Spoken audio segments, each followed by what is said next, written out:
Welcome to People Who Perform, the Real Estate Careers Podcast. Each episode will bring you conversations from business leaders and up-and-coming stars in the commercial real estate industry in Canada. Our guests will share their unique career journeys, passions, and advice on what it takes to be successful in this industry. This podcast is brought to you by Highview Partners, connecting people who perform in Canadian real estate. My guest today is Sarah Senisterra, Vice President of People and Culture at Primaris REIT. Sarah has spent her entire career at one organization. She joined as a coordinator, and she has grown into an executive role that puts her at the center of some of the most consequential conversations that a company can have: succession planning, leadership development, culture transformation, and how you actually build an organization that performs over the long term. But the reason I wanted to have Sarah on today goes beyond her title and her career story. She's been wrestling with something that I think a lot of us feel, but we rarely talk about openly. This nagging sense that we're constantly busy, but not always doing our best work. That we're reactive when we want to be thoughtful. And at the end of a long day, we're not entirely sure what we actually accomplished. That's what we're getting into today. The science of focus, what it means for how we lead, and I think you're going to find this one genuinely useful. Sarah, I hope that helped to set the scene, and it's great to have you here with us today. Thank you for the warm introduction, James. It's really great to be here with you today. I'm looking forward to speaking with you and diving into this topic that I'm really passionate about. And I think we have some really great information for your listeners today. So we've got these three interconnected themes between deep work, leadership, and the modern workplace. And we're going to start by introducing deep work. So before we get into the challenges facing today's workplace, I'd love to start with some context. Now, you've mentioned to me that Cal Newport's work has been a major influence on your thinking. Now, for listeners who may not be familiar with him and his work and who Cal Newport is, what is the central idea that's behind deep work? Sure. So Cal Newport is mainly a professor of computer science at Georgetown University. But interestingly, he's probably more well known as an author. He's written a number of books that are quite popular, including one called Deep Work, which we'll be talking mostly about today, but also other popular books such as Slow Productivity and Digital Minimalism and many others. He also has a number of essays that are available on his website. As you mentioned, today we'll be focusing more on his concept of deep work and what that is exactly. In Cal's own words, deep work is the ability to focus without distraction on cognitively demanding tasks. And he argues that this skill of being able to do deep work is becoming increasingly rare at the same time that it's becoming increasingly valuable in our workplaces. So I first came across Cal Newport's work when I saw the title of one of his books called Slow Productivity. And just the title alone of that book really caused me to stop and pause, because really when you think of the words slow and productivity, they don't really seem to go together. So that really intrigued me, and that sort of started my intrigue down Cal Newport's path and the work that he's done. So he really writes a lot about productivity, focus, digital habits, and how these affect knowledge work. And I don't claim to be an expert in Cal Newport. I'm just an avid reader, and I think you really touched upon it in what you said in the opening, which is it's something that I think many knowledge workers in today's economy, it's something that we all struggle with. Like you said, that feeling of busyness. So when you ask anybody in your workplace, how are things going? Oh, they're really busy, really busy. And that idea of, okay, so we're all really busy, but what are we really doing? What are we providing? What value are we contributing to our organizations?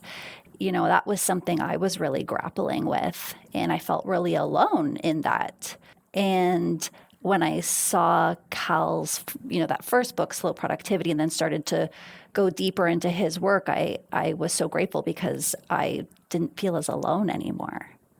I felt like, oh my gosh, I'm not the only one who feels this way. And that was eye-opening. And then I think that really, really caused me to look further and further into his work and read more. Yeah. And one of the striking distinctions in his work is this shallow versus the deep work, and how easy it is that you can spend an entire day, swimming around in the shallow end and actually not feeling productive. You can clear your inbox, you've responded to everything and everyone, and you're in back-to-back meetings, and yet nothing of real consequence got built or moved forward, right? And so I think Newport's point that deep work is both increasingly rare and increasingly valuable is what makes this so urgent, because if most of us are just drifting towards shallow by default, the people and organizations that can actually, protect deep work, they have a genuine edge. And I think that's what makes this conversation just so relevant for leaders specifically. Yes, I completely agree. And Newport in his book Deep Work, he sort of outlines sort of 4 principles around building the skill of deep work. And his first one is that we have to prioritize intense, unbroken concentration that pushes us to stay focused. And then that's where the deep work gets done that can provide value to an organization. And not only does it provide value to an organization, but it can give an employee, that individual, a deep sense of meaning in their work. And the other principles that he discusses, for example, are embracing boredom. Really, what does that mean? And it's about training our brains to be able to stay focused on one task, because nowadays we're just bombarded with first, social media is an entirely other beast, and that's one thing he talks about as well. And he talks about quitting social media, and that sounds really extreme, and I'm not sure many people would be able to do that. But he does talk about quitting social media, and that's what his book Digital Minimalism is about. He talks about, at least with social media, we should be asking ourselves, does it create more distraction than value? So what are we really getting out of it? Because I hear so many people tell me how, they go on TikTok and next thing they know, a half an hour has passed and they think, where did a half an hour go? So I think that's what he just wants people to reflect on. But in that kind of a similar concept, he talks about embracing boredom, and that means training our brains. Like literally, we have to practice it as a skill. We have to practice being focused. And that makes a lot of sense when you think about what he refers to as network tools, and how these network tools, for example, email, Teams notes, Slack messages, LinkedIn, all of the different ways, text messages. I mean, text messaging has become acceptable in the workplace, text messaging your boss, your colleagues, all sorts of things. So all of these network tools that were meant to actually make us more productive are in fact working against us and is causing us all to have fragmented attention. So we're not actually able to spend uninterrupted time concentrating and focusing on meaningful work, which leads him to his last principle of what he refers to as draining the shallows. And draining the shallows is what you were referring to is, he has this concept of shallow work and deep work. So shallow work being kind of what you were referring to, James, like logical or administrative tasks that are often performed while distracted. So you're not giving it your full attention, and it doesn't really create long-term value. So like emails, routine meetings, status updates, administrative stuff, browsing social media. As where conversely, so he talks about, trying to drain or minimize that work. And he gives examples of how you can do that. One of them being digital minimalism, and lots of other options as well. And then conversely, deep work, which he defines as concentrated, distraction-free efforts that create new value, improve your skill or expertise, and that are difficult to replace or automate. So, for example, writing a strategic business plan, solving a complex problem, developing a specific strategy for your business, learning a difficult new skill, creating a presentation, something like that. It impacts us on just so many levels, whether it's, as you mentioned, like professionally in the workplace, or we take that home with social media. Has it impacted on your social media usage or consumption, would you say? So I am one of those really weird people who did a complete social media detox probably about 7 years ago. It was around the time I had recently become a mother. And I, like anybody else, was obsessed with taking photos of their child, and at the time putting them on Facebook, Instagram, all that kind of stuff. And then, I think I started to find that social media was really causing me to have negative effects. I think sometimes, being a caregiver, any type of caregiver, is challenging enough. And then when you're on social media and you're seeing all these posts about, people showing their perfect, all the perfect moments, perfect snapshots, things like that, it really started to get to me. And I think, being a caregiver, like I said, it's hard enough. And then when you're constantly looking at all the ways that other people are being perfect caregivers, which isn't true, of course, but that's what it seems like, it was not doing great things for my mental health. So I did a full sort of disengaged with social media. Interesting. Interesting also that I did something at a similar time to you. It was 9 years ago. That I came off Instagram, and I haven't been back on since. And I was really looking at my time management and the time that I had available. And as you mentioned earlier, you sort of get sucked into this vortex where suddenly 15, 20, 30 minutes goes by and you're doom scrolling away. And I thought to myself, wow, if I compound that over the course of, say, a year, what is that in real time? And I think it equated to like 3 days. I thought, my goodness, what could I do with that time in 3 days towards business that we were building at the time? And so then over the course of that time, just the muscle got stronger and stronger, that I felt more and more distant from that platform of social media.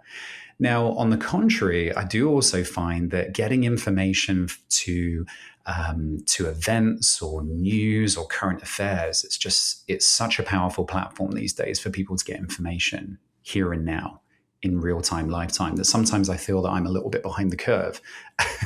And so there's a little bit of missing out on what is happening.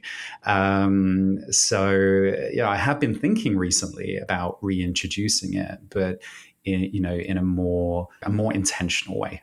I think that's a really mindful way to go about it, to think, what am I using this platform for?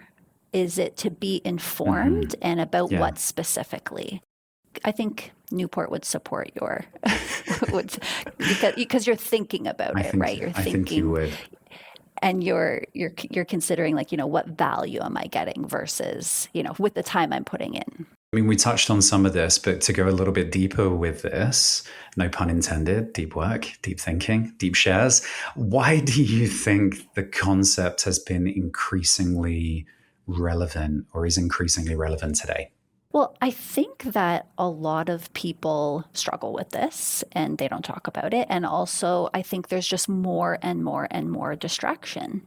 It's constant. There's always new distractions.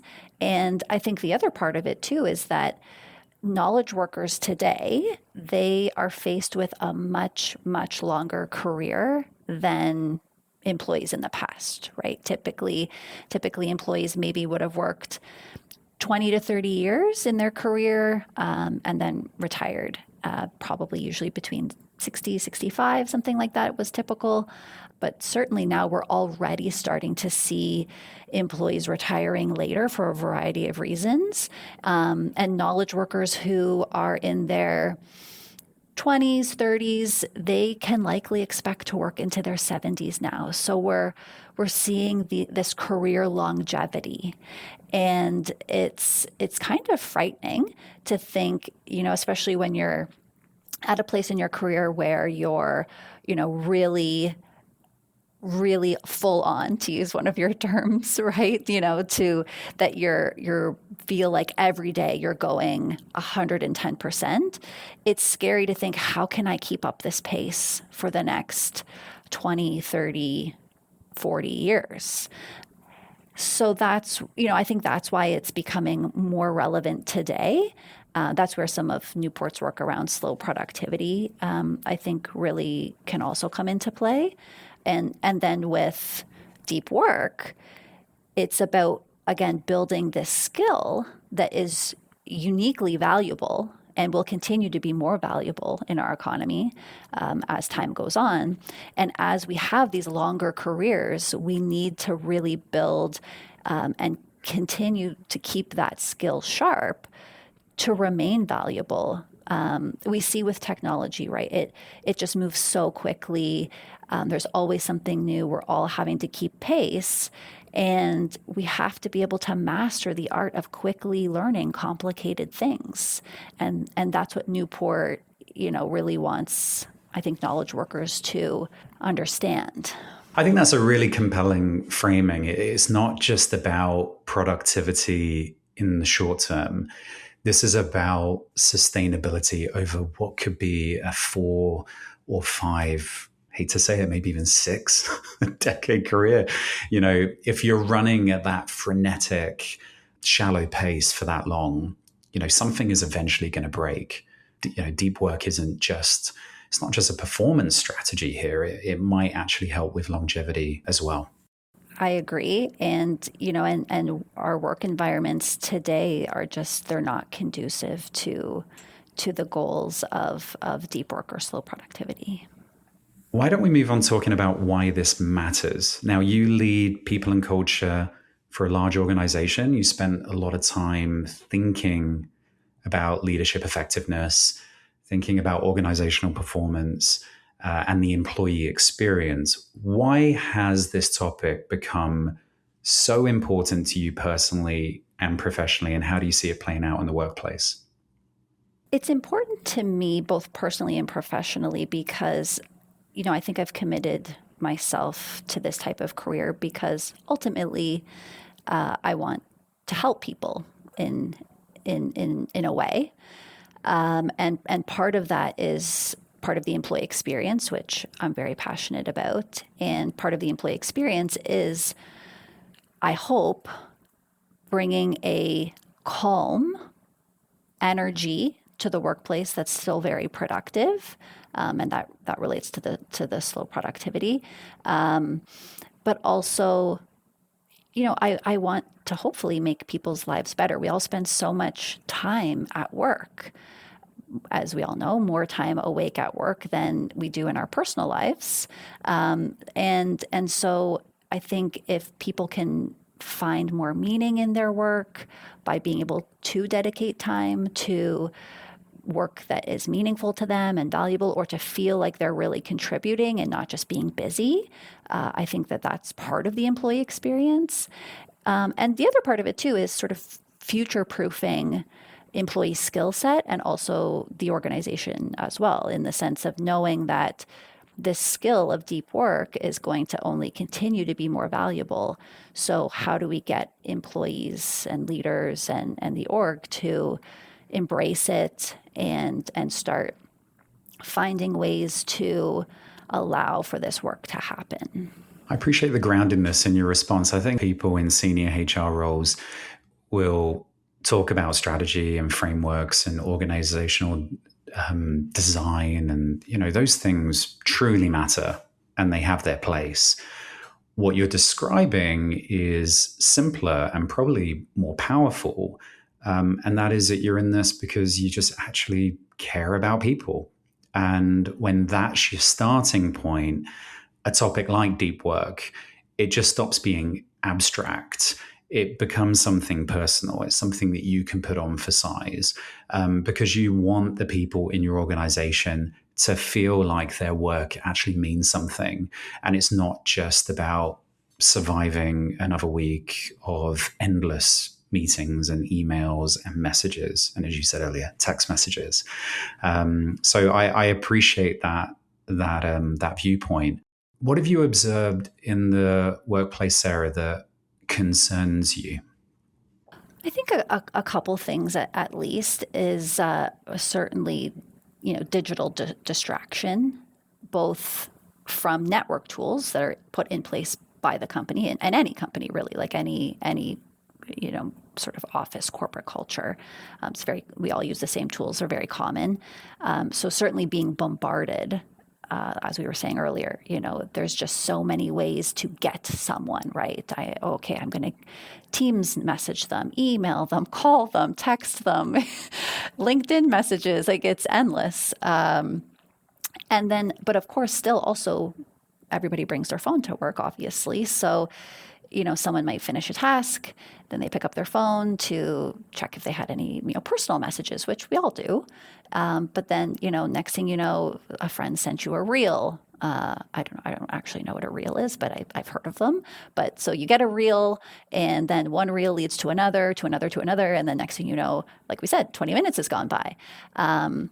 These are just natural, sadly, natural things that are occurring in the workplace, and a lot of it as well is what also Newport refers to as charge content, right? So he describes charge content is this content that makes you feel something really, really deeply or really impactfully. Often is something like either emotional or makes you frustrated or gets your energy up in a different way, and I think sometimes that can affect employees as well, right? They're going from all of this communication that's happening on their work computer, but then they're also getting it from their phone in their personal life, and sometimes it's creating a different energy for them, and then they're supposed to just quickly go back to whatever work task it was they were doing or project they're working on. But now they have this energy that they got from their personal phone, and it's all distraction. Yeah, burnout and digital distraction. I think those two things are more connected than people realize. Those distractions, and there are many, it feeds the busyness. And you know how I feel about the word busy, as you mentioned earlier. I prefer to frame it as full on. But that busyness then feeds the exhaustion. And before long, you've got people who are technically showing up, but they're just running on empty. The batteries are done. Which brings me into my next question. Do you think this challenge is more prevalent today than it was, say, 10 years ago? Absolutely. I think all of us would agree with that, because every day there's just a new way to communicate with someone. For example, I think Newport includes one of the stats that back all the way in 2012, 60% of knowledge workers' time was engaged in electronic communication or internet search. So if that was 60% back in 2012, we can imagine 14 years later how much that number has increased, with the advent of all these network tools that we've been talking about. But on top of that, there's these acceptable practices now that even 12 years ago or 14 years ago, for example, would never have been acceptable. So now we're talking about a boundary issue, right? We're talking about boundaries are either being dropped by employees or they're being violated by leaders, and that's a problem, and we've let that happen. But we've let that happen both as employees and leaders, because there are so many ways to get in touch with someone. It doesn't mean that we should. But I'm hopeful. I'm optimistic because I think that topic has become more prevalent. I think people are talking about it.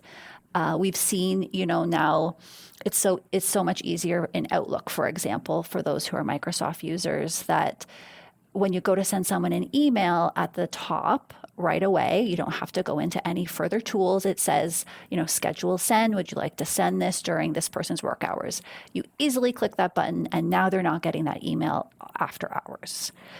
So, I mean, that's amazing, right? Yeah.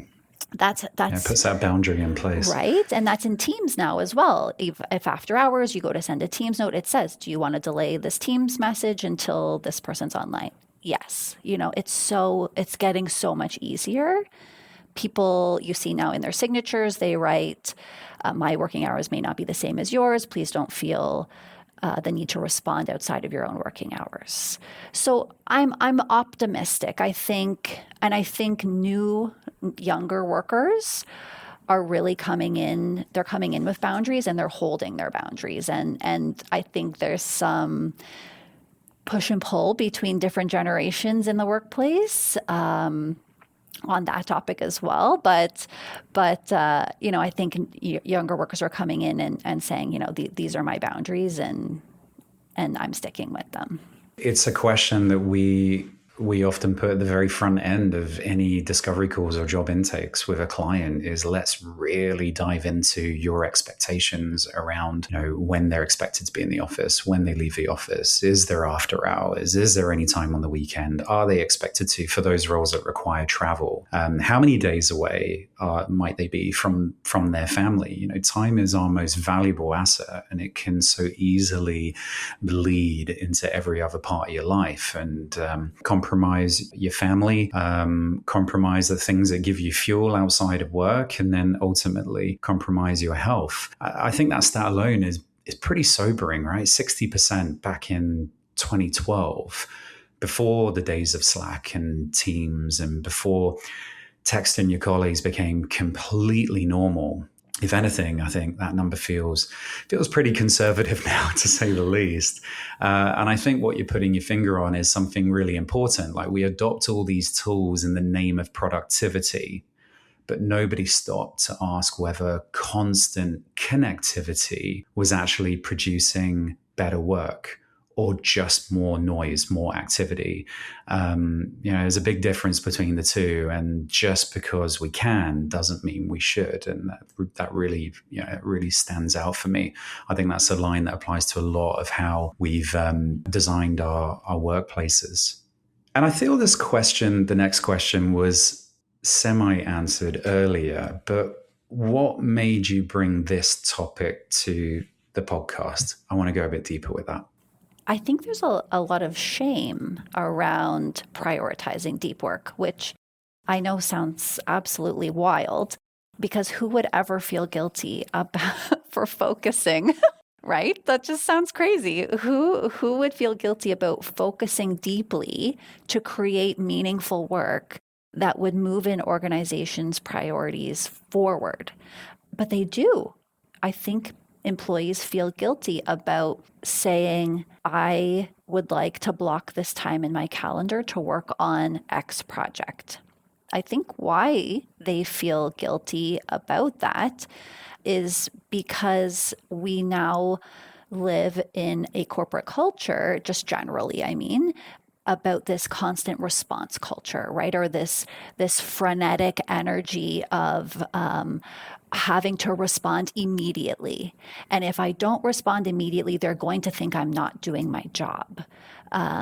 Or they're going to think that I'm not being valuable, or I'm not I'm not doing my job, getting back to people. So we fall into this trap. And I thought that it would just be helpful to bring to light this topic and hopefully help people feel not alone in the struggle, and to share, Newport's work just as a source of inspiration, as I found it.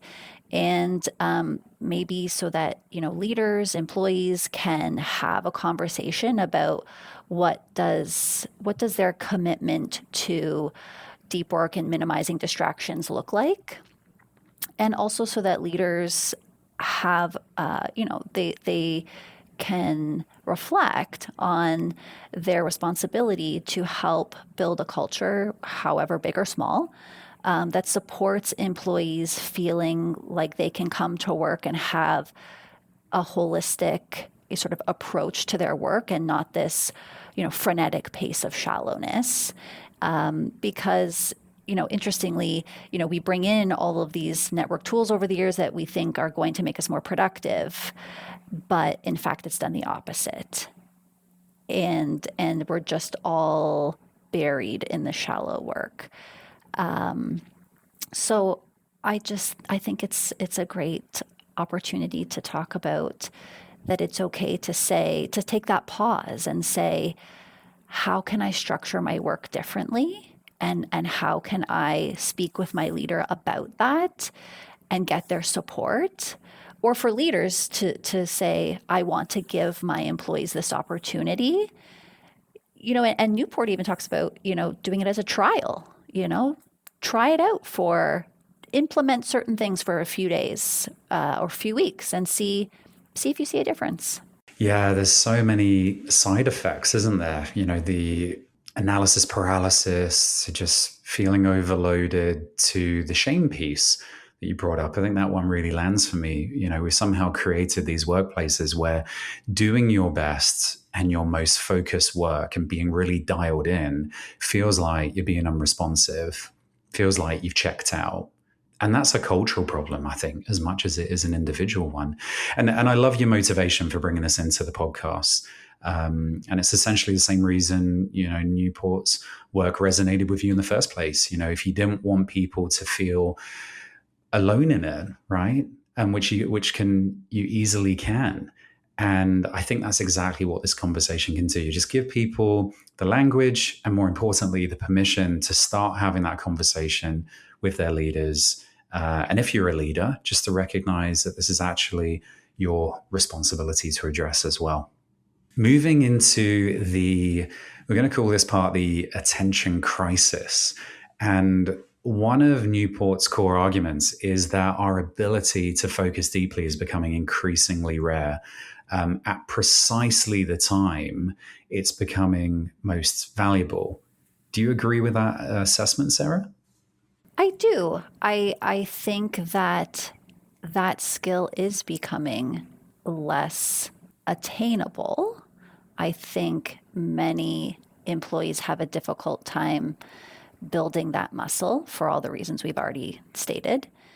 And I think it's becoming even more valuable because it's almost such a challenge, right? But it's all part, I think, of this ability to embrace boredom, which Newport talks about, but it's an interesting concept because it feels really awkward to embrace boredom. Like who we all tend to just naturally try to fill our time, right? Whether it's scrolling, doom scrolling, as we talked about, and things like that. But what's happened is that our ability to focus has been deteriorating. Our attention is entirely fragmented, and we're just jumping from screen to screen, meeting to meeting, tool to tool.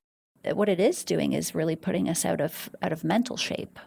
Just like many of us go to the gym to work our physical muscles, right, to stay in physical shape. There's this concept of staying in mental shape. And again, I think that goes back to this longevity idea as well, about we need to strengthen this muscle, this mental muscle of being able to focus, because we do have such long careers ahead of us. I love that framing, out of mental shape. And, because it implies something really important, that focus itself is a muscle. It's not a fixed trait. And like any muscle, you stop going to the gym, you stop training, you're going to get atrophy.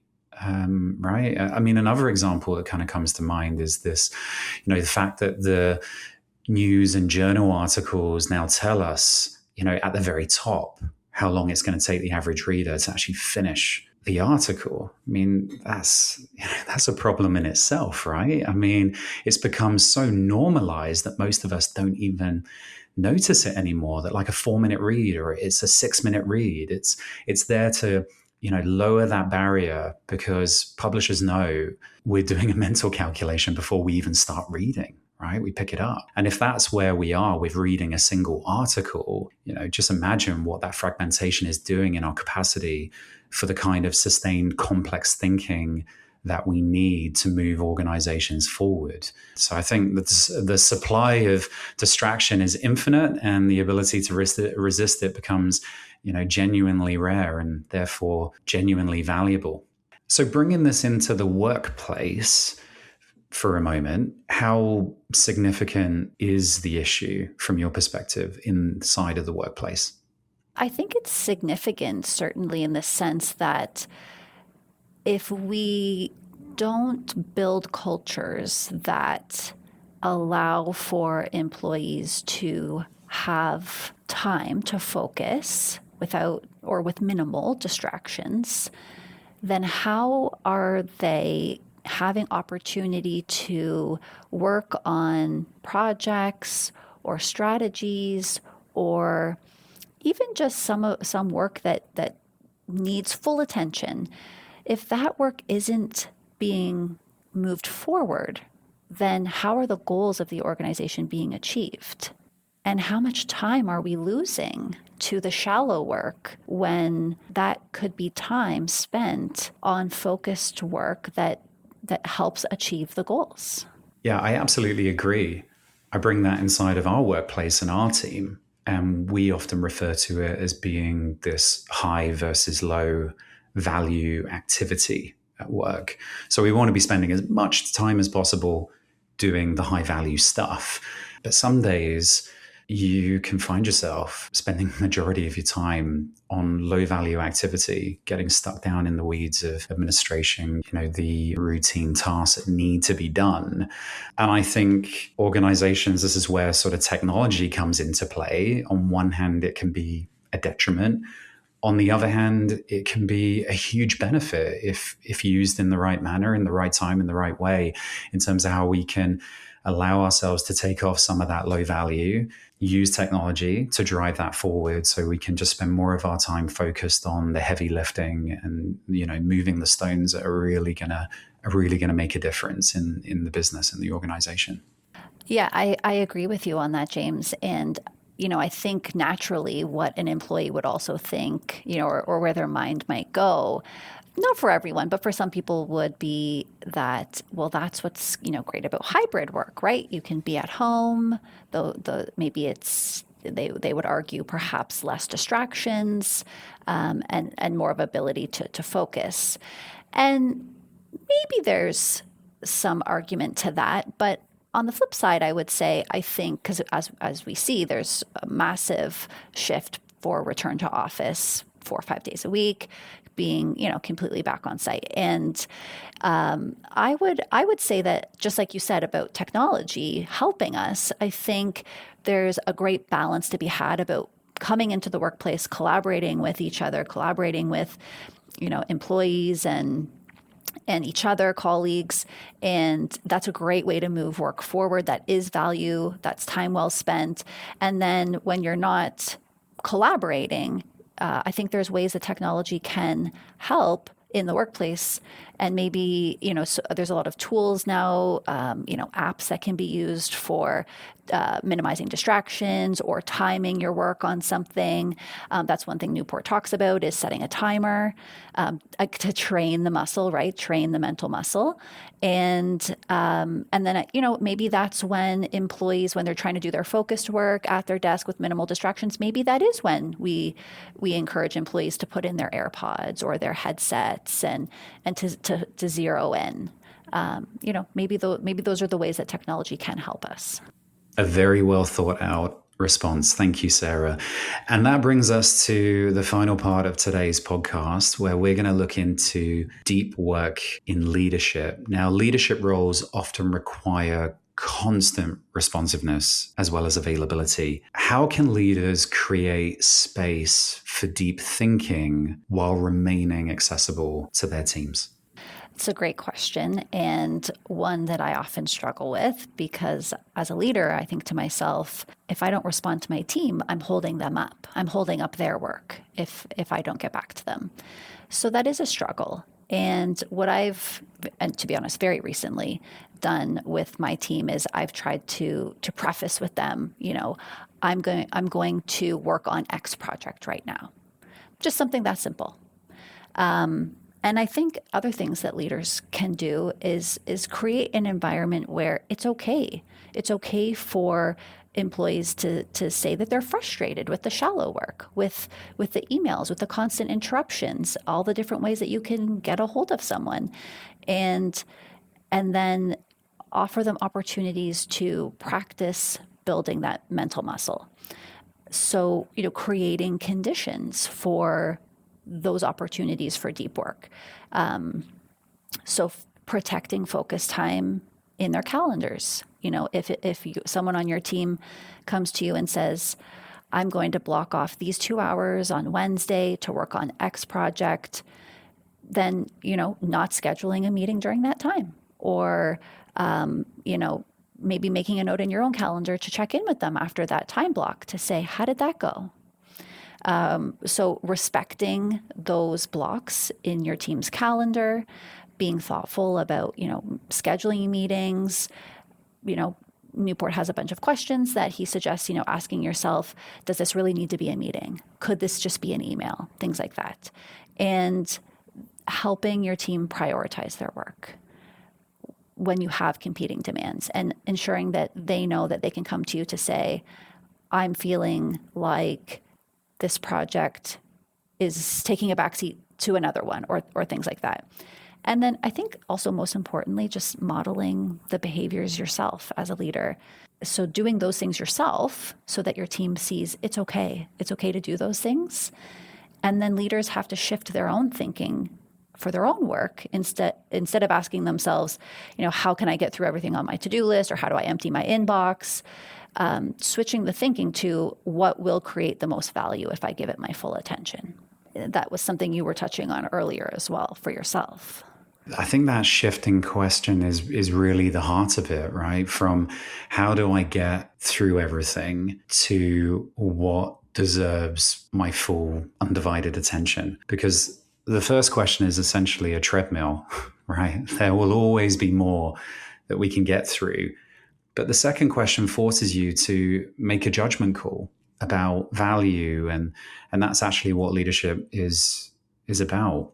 And I think the point about modeling is so critical, because if your team sees you context switching through every meeting, responding to every message in real time, and never visibly protecting your own focus time, so to speak, no policy or initiative is going to convince them that it's safe to do otherwise, right? I think culture flows downwards, and this is no different.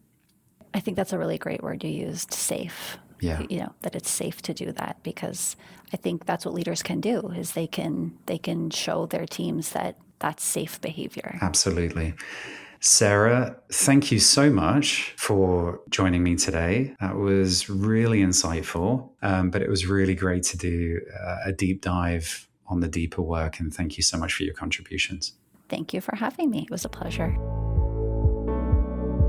Thank you for listening to People Who Perform, the Real Estate Careers podcast brought to you by Highview Partners, a talent search and recruitment firm focused exclusively on Canadian real estate. If your real estate team is looking to find the best next hire, or if you're ready to make the best next move in your career, then reach out to Highview Partners today. Follow us on LinkedIn and visit us at highviewpartners.ca.